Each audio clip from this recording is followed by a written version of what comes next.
ఆన్‌లైన్‌లో బెట్టింగ్ యాప్‌లను ప్రమోట్ చేస్తున్నటువంటి కొంతమంది సోషల్ మీడియా ఇన్‌ఫ్లుయెన్సర్‌ల మీద, అలాగే సెలబ్రిటీల మీద కూడా ఇప్పుడు తెలంగాణ పోలీసులు, అలాగే ప్రముఖ ఐపీఎస్ అధికారి అయినటువంటి సజ్జనార్ గారు ఉక్కుపాదం మోపుతూ ఉన్నారు.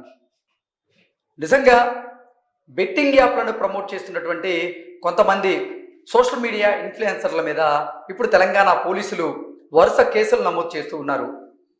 మంచు లక్ష్మి గారు గతంలో చేసినటువంటి ఈ బెట్టింగ్ యాప్స్ ప్రమోషన్ ఏదైతే ఉందో అది ఆలస్యంగా వెలుగులోకి వచ్చింది. అలాగే ప్రకాష్ రాజ్ గారు, రానా ఇలా ఎంతోమంది సెలబ్రిటీలు, అలాగే సోషల్ మీడియా ఇన్‌ఫ్లుయెన్సర్లు కూడా ఈ బెట్టింగ్ యాప్లను ప్రమోట్ చేస్తూ కోట్ల రూపాయలు గడిస్తున్నటువంటి నేపథ్యంలో అసలు ఈ బెట్టింగ్ యాప్ల ద్వారా ఆ సెలబ్రిటీలు కానీ, అలాగే ఈ సోషల్ మీడియా ఇన్‌ఫ్లుయెన్సర్లు కానీ ఎలా కోట్లకు కోట్లు సంపాదిస్తున్నారు అనేది మనం ఒకసారి విశ్లేషణ చేసుకునేటువంటి ప్రయత్నం చేద్దాం. ప్రస్తుతం మనతో పాటున్నారు ప్రముఖ సినీ విశ్లేషకులు, ప్రముఖ సీనియర్ జర్నలిస్ట్ యజ్ఞమూర్తి గారు. వారితో మాట్లాడదాం.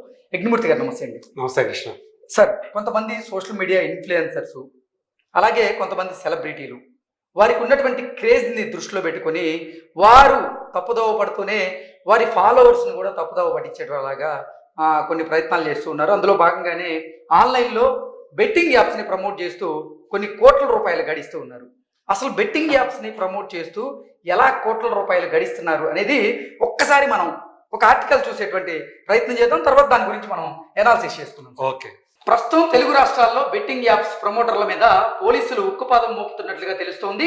ముఖ్యంగా తెలంగాణలో కొందరు సెలబ్రిటీల పైన బెట్టింగ్ యాప్స్ ప్రమోట్ చేస్తున్నందుకు కేసులు నమోదయ్యాయి. గత కొద్ది రోజులుగా బెట్టింగ్ యాప్స్ ప్రమోట్ చేస్తే చర్యలు తప్పవంటూ పోలీసులు హెచ్చరిస్తూ ఉన్నారు. బెట్టింగ్ యాప్స్ ప్రమోషన్స్తో తక్కువ సమయంలో ఎక్కువ డబ్బులు వస్తుండడంతో దీన్ని సెలబ్రిటీలు డబ్బులు సంపాదించడానికి సులువైన మార్గంగా ఎంచుకుంటూ ఉన్నారు. కానీ ఈ బెట్టింగ్ యాప్స్తో లక్షలాది మంది సాధారణ మధ్యతరగతి ప్రజలు ఎన్నో ఇబ్బందులు పడుతున్నటువంటి ఘటనలు మనం చూస్తూనే ఉన్నాం. ఈ దశలోనే బెట్టింగ్ యాప్స్ నిర్వహిస్తున్న వారిపై, అలాగే ప్రమోట్ చేస్తున్న వారిపై చర్యలు తీసుకోవాలనేటువంటి డిమాండ్ ఇప్పుడు పెద్ద ఎత్తున వినిపిస్తూ ఉంది. ఈ క్రమంలోనే బెట్టింగ్ యాప్స్ ప్రమోషన్స్ ద్వారా ఎలా డబ్బులు సంపాదిస్తున్నారు, దీనిని ఎందుకు ఆదాయ మార్గంగా ఎంచుకున్నారు అనేది ఒకసారి తెలుసుకుందాం. ప్రతి వ్యక్తిపై కమిషన్. బెట్టింగ్ లో డబ్బులు సంపాదించడం కంటే పోగొట్టుకునే వారి సంఖ్య ఎక్కువ. సాధారణంగా పేద మధ్యతరగతి ప్రజలు బెట్టింగ్ యాప్స్ లో డబ్బులు పోగొట్టుకున్న వారి జాబితాలో ఎక్కువగా ఉంటారు. డబ్బుల అవసరం ఎక్కువగా ఉండేటువంటి వ్యక్తులు ఈజీగా డబ్బులు సంపాదించవచ్చు అనేటువంటి ఒక ఆశతో జూదానికి అలవాటు పడుతూ ఉంటారు. మొదట తక్కువ మొత్తంలో ఆడదామని వస్తే ఆ డబ్బులు అంటే వస్తే వస్తాయి, పోతే పోతాయి అనేటువంటి కాన్సెప్ట్తో బెట్టింగ్కు అలవాటు పడతారు. తీరా డబ్బులు పోయిన తర్వాత కనీసం మనం పెట్టినటువంటి డబ్బులు వచ్చే వరకైనా ఆడదామనేటువంటి ఆలోచనతో అప్పులు చేసి ఆడడం మొదలు పెడతారు. రుణభారం ఎక్కువ కావడంతో తీర్చే ఓపిక లేక చాలా మంది ఆత్మహత్యలు చేసుకుంటున్నటువంటి ఘటనలు ఎన్నో చూస్తూ ఉన్నాం. ఇటీవల కాలంలో చాలా మంది బెట్టింగ్ యాప్లను డెవలప్ చేసి వాటిని ప్రమోట్ చేయడానికి సెలబ్రిటీలను ఉపయోగించుకుంటూ ఉన్నారు. దీంతో సెలబ్రిటీలు కొన్ని గ్రూపులు ఏర్పాటు చేసి ఆ గ్రూపులో బెట్టింగ్ యాప్స్ను ప్రమోట్ చేస్తూ ఉన్నారు. ఆ యాప్ల్లో ఓ వ్యక్తి డిపాజిట్ పై పర్సంటేజీలను ప్రమోట్ చేసినటువంటి వ్యక్తులకు వస్తూ ఉంటాయి. ఈ విధానం ద్వారా కొందరు రోజుకు లక్షల్లో డబ్బులు సంపాదిస్తూ ఉన్నారు. సాధారణంగా యూట్యూబ్ ఇన్ఫ్లుయెన్సర్స్, బుల్లితెర నటులు తమ వీడియోలు, నటన ద్వారా నెలకు సంపాదించేటువంటి మొత్తం తక్కువగానే ఉంటుంది. అంటే నటన ద్వారా సంపాదించేటువంటి అమౌంట్ కూడా చాలా తక్కువ ఉంటుంది. కానీ ఈ బెట్టింగ్ యాప్స్ను ప్రమోట్ చేస్తూ అధిక మొత్తంలో అయితే సంపాదిస్తూ ఉన్నారు. పేరున్న నటులు మాత్రమే లక్షకు పైగా సంపాదించగలుగుతున్నారు రోజుకి. కానీ బెట్టింగ్ యాప్స్ ప్రమోషన్ ద్వారా ఎంత ఎక్కువ మందిని ఆకర్షించి డిపాజిట్ చేయిస్తే అంత ఎక్కువ కమిషన్ అయితే వస్తూ ఉంటుంది. దీంతో ఎక్కువ మంది ఈ యాప్ ప్రమోషన్ చేస్తున్నట్లుగా తెలుస్తూ ఉంది. టెలిగ్రామ్ గ్రూప్ ద్వారా అంటే ఈ బెట్టింగ్ యాప్స్ను ప్రమోట్ చేసేందుకు టెలిగ్రామ్ గ్రూప్స్ని అయితే యూజ్ చేస్తూ ఉన్నారు. ఇన్ఫ్లుయెన్సర్లు చాలామంది టెలిగ్రామ్లో గ్రూపులు క్రియేట్ చేస్తూ ఉన్నారు. సాధారణంగా సెలబ్రిటీలకు చెందినటువంటి టెలిగ్రామ్ గ్రూపుల్లో ఎక్కువ మంది జాయిన్ అవుతూ ఉంటారు. మొదట ఎక్కువ మందిని గ్రూప్లో చేర్చుకోవడమే లక్ష్యంగా కంటెంట్ ప్రొవైడ్ చేస్తూ ఆ తర్వాత అదే గ్రూప్లో బెట్టింగ్ యాప్స్ను ప్రమోట్ చేస్తున్నట్లుగా తెలుస్తోంది. మొదట యాప్లో జాయిన్ అయితే జాయినింగ్ బోనస్ వస్తుందని, ఆ తర్వాత డిపాజిట్లపై ఇన్సెంటివ్తో పాటుగా లాస్ట్ పేమెంట్ల పైన బోనస్ అంటూ బెట్టింగ్ యాప్లో రిజిస్ట్రేషన్ అయ్యేలాగా ఆకర్షించుకుంటూ ఉంటారు. ఇటువంటి వారి పట్ల అప్రమత్తంగా ఉండాలని పోలీసులు అయితే హెచ్చరిస్తూ ఉన్నారు. సో అసలు ఈ ఇన్ఫ్లుయెన్సర్స్ కానీ, అలాగే ఈ బెట్టింగ్ యాప్స్ని ప్రమోట్ చేస్తున్న వారు రోజుకి ఎలా లక్షల రూపాయలను గడిస్తున్నారు అనేది మనం ఒకసారి చూసాం. దీని మీద విశ్లేషణ చేసుకుందాం. సార్ ఏంటి సార్ దీన్ని చూస్తుంటే అసలు నిజంగా ఎంత దారుణం అంటే, వారికి ఉన్నటువంటి క్రేజ్ని దృష్టిలో పెట్టుకొని వారి ఫాలోవర్స్ని తప్పుదావ పట్టిస్తున్నారు, వాళ్ళు తప్పుదావ పడుతున్నారు. సమాజం మీద ఆ ప్రభావం అయితే బలంగా పడుతూ ఉంది. అంటే బెట్టింగ్ యాప్స్ని వాళ్ళు ప్రమోట్ చేస్తూ ఉన్నారు. వారిని అనుకరించే వారు కూడా ఆ బెట్టింగ్ యాప్స్లో పెట్టుబడి పెట్టడం, దాంట్లో లాస్ అవ్వడం, తర్వాత వారి జీవితాలు రోడ్డును పడడం, వారి కుటుంబాలు చిన్న భిన్నం అవడం, ఇటువంటి ఘటనలు మనం చూస్తూ ఉన్నాం. ఆత్మహత్యలకు పాల్పడుతూ ఉన్నారు. అయినప్పటికీ కొంతమంది స్టార్లు, సెలబ్రిటీలు, ఈ సోషల్ మీడియా ఇన్ఫ్లుయెన్సర్లు మాత్రం వారి స్వప్రయోజనాల కోసం వారు అడదారులు దొక్కుతూనే ఉన్నారు. ఏంటి సార్ దీన్ని ఎలా చూడాలి? మనకు తెలుసు, గతంలో ఈ మనీ సర్క్యులేషన్ స్కీమ్స్ అని ఉండేవి కదా. సో వాటి ద్వారా మనం ఫస్ట్ ఒక ఏజెంట్ లాగా చేరతారు, తర్వాత వీళ్ళు 10 మందిని చేర్పించుకుంటారు, కమిషన్ చైన్ సిస్టమ్ లాగా. ఇక్కడ చైన్ సిస్టమ్ ఉండదు. కాకపోతే ఏంటంటే, ఎవరైతే ఇప్పుడు ఇక్కడ ఏజెంట్లు ఎవరంటే సెలబ్రిటీలే ఏజెంట్లు ఇక్కడ ఆ బెట్టింగ్ యాప్స్ కి. వాళ్ళని ఉపయోగించుకొని వాళ్ళ ద్వారా వాళ్ళు అందులో చేర్పించడమే. అంటే ఎవరైతే ఈ బెట్టింగ్ ద్వారా మనకి ఒకసారి మనం పెడితే చాలా డబ్బులు 2 రెట్లు 3 రెట్లు కూడా నిమిషాల్లో గంటల్లో మనకు వచ్చేస్తాయి అని చెప్పి అట్రాక్ట్ చేసి వాళ్ళందరినీ కూడా అందులో చేర్పించడం.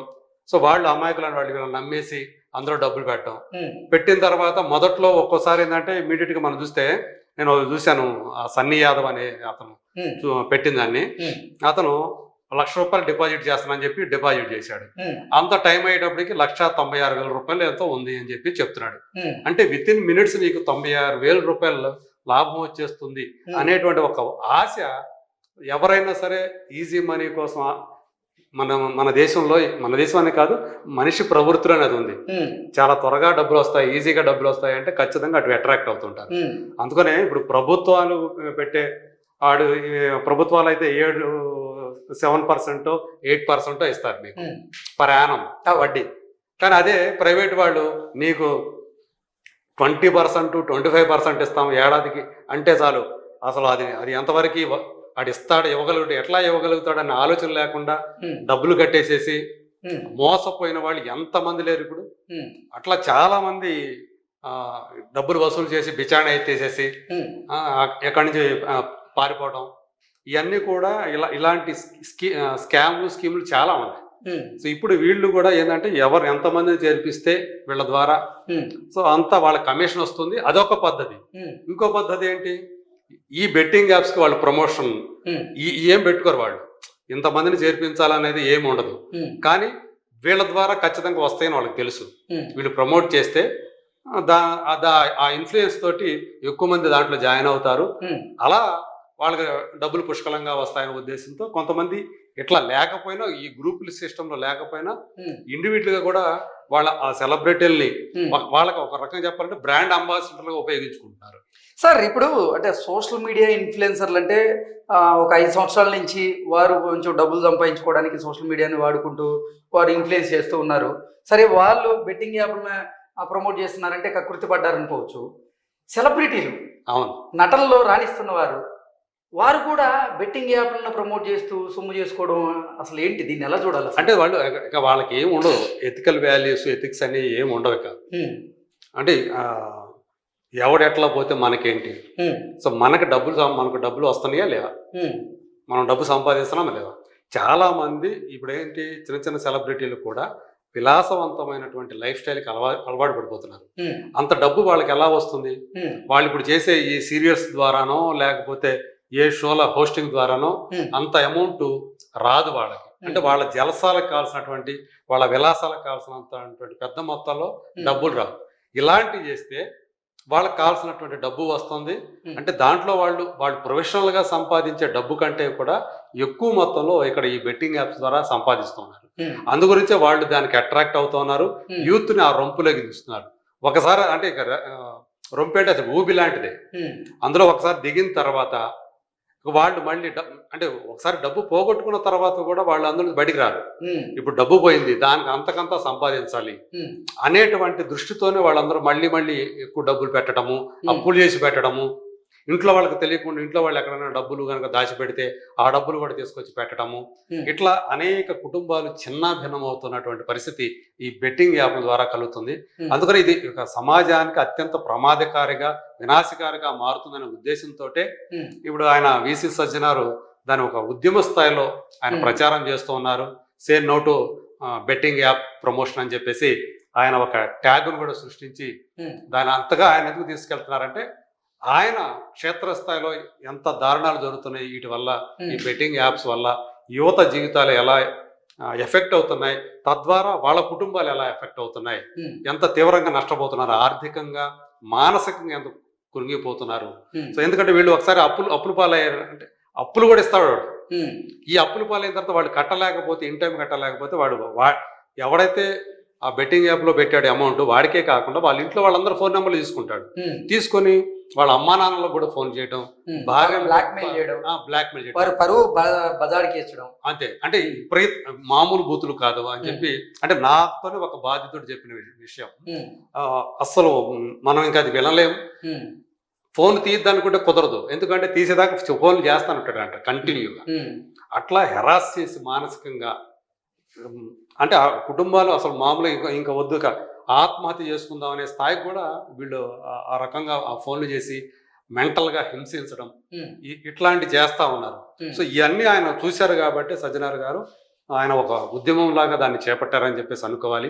మనకి ఇప్పుడు మనం చూసాం లక్ష్మి గారు రీసెంట్ గా ఆవిడ కొన్ని బెట్టింగ్ యాప్లను ప్రమోట్ చేయడం, రానా గారు కొన్ని బెట్టింగ్ యాప్లను ప్రమోట్ చేయడం, ఆన్లైన్ ఇద్దరు కలిసి జాయింట్ గా చేశారు. నేను చూసాను అదే యాడు. ప్రకాష్ రాజ్, రానా ఒక ఆన్లైన్ రమ్మీ ప్రమోషన్ అన్నమాట, రమ్మీ గేమ్.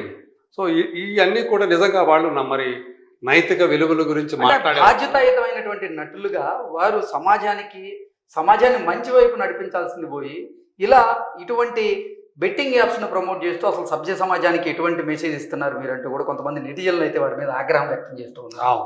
అంటే ప్రకాష్ రాజ్ మనకు తెలుసు, ఆయన చాలా మోరల్ వాల్యూస్ ఉన్న వ్యక్తిలాగా మనకు కనిపిస్తుంటాడు. తన సోషల్ మీడియా హ్యాండిల్స్ ద్వారా ఆయన చాలా నీతులు చెప్తూ ఉంటాడు. ఇవన్నీ కూడా ఆయన గురించి ఒక మంచి కొంతమందిలో చాలా మంచి అభిప్రాయం ఉంది.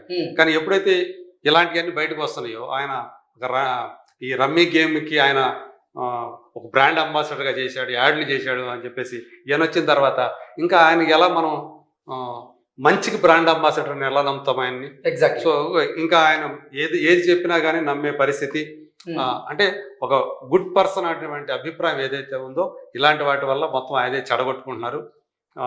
ఏదేమైనా సరే సమాజంలో ఒక పాపులారిటీ ఉన్న వాళ్ళు, మంచి పేరున్న వాళ్ళు డబ్బుల కోసం ఇలాంటి వాటికి అంటే ఎథికల్ కాని వాటికి ప్రమోట్ చేస్తూ సో యువతని తప్పుదారి పట్టించే ఆ పనులు ఏవైతే చేస్తున్నారో అవి ఏమాత్రం కూడా సమర్థనీయం కాదు. సో అంటే నేను అనుకోవడం, ఇప్పుడు మంచులక్ష్మి గారు చేసింది అది ఇప్పుడు చేసింది కాదు, కొంతకాలం క్రితం చేసింది. ఎప్పుడు చేసినా కానీ అది తప్పే కాబట్టి, సో ఈ మధ్య కాలంలో మనం చూసాం కొంతమంది 11 మందిని పంజాగుట్ట పోలీసులు నోటీసులు ఇచ్చారని కూడా మనం చూస్తూ ఉన్నాం. సో వీళ్ళందరూ కూడా వీళ్ళు రీసెంట్గా కొంతమంది మానేసామని చెప్తున్నారు, కొంతమంది అయితే సమర్థించుకుంటున్నారు. మేము చేయకపోతే వేరే వాళ్ళు చేసేవాళ్ళు ఉన్నారు, అందు గురించి మేము చేస్తున్నామని తమ పని సమర్థించుకుంటున్నాం అన్నారు. ఏదేమైనా వీళ్ళకి కనుక కఠిన శిక్షలు కనుక పడితే కనుక, కఠిన చర్యలు కనుక తీసుకుంటే కనుక మిగతా వాళ్ళు ఎవరో కూడా వాళ్ళని అనుసరించే పరిస్థితి ఉండదు. యువత కూడా తెలుసుకోవాలి, తాము ఒక ఊపిలోకి వెళుతున్నాము అనేటువంటి విషయాన్ని వాళ్ళు గ్రహించుకోవాలి. ఎందుకంటే ఇవాళ రూపాయి సంపాదించాలంటే చాలా కష్టపడాలి. ఈజీ మనీ అని ఎవరైనా సరే ఆకర్షిస్తే అటు వెళ్ళిపోయి అందులో అంటే ఈగలు బెల్లం చుట్టూ ఈగలలాగా చేరిపోయి అవి నాశనం చేయటమే అవన్నీ కూడా. సో ఆ పరిస్థితి తెచ్చుకోవద్దని మనం కోరుకుందాం. Okay sir, thank you so much. Thank you.